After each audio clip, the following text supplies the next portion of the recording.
bincang sama-sama. Yang dah jadi? Okay, hari ni saya menggunakan ni untuk tengok hasil murid dari satu laptop ke satu laptop yang lain. Kalian dah siap? Awak dapat tak tuan tas ni? Saya nak tunjuk. Zaki pegang ni. Copy content. Okey, pergi dia 5. Nampak side. Side. Dekat blank, ambil tu blank side.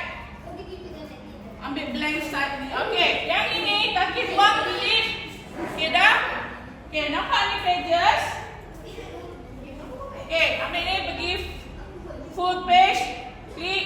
Okey, namakan. Okey, embed.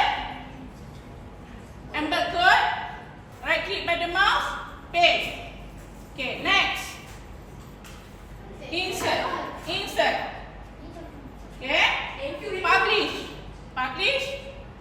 Okay. Ini kena buat betul-betul. Nama site kamu. Kalau dah, publish. Okay, kita tengok. Okay, view. Takik bawah ni. View. Okay.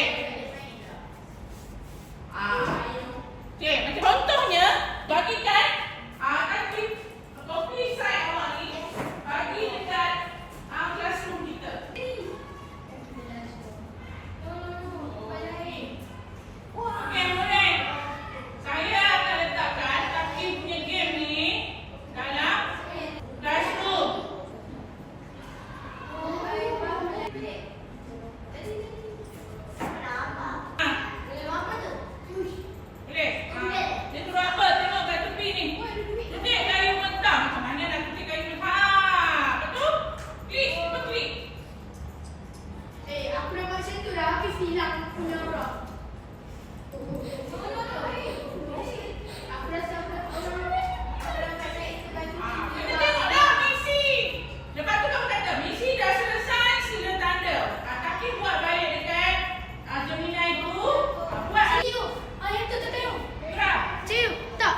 Yang kena klik tu. Mana?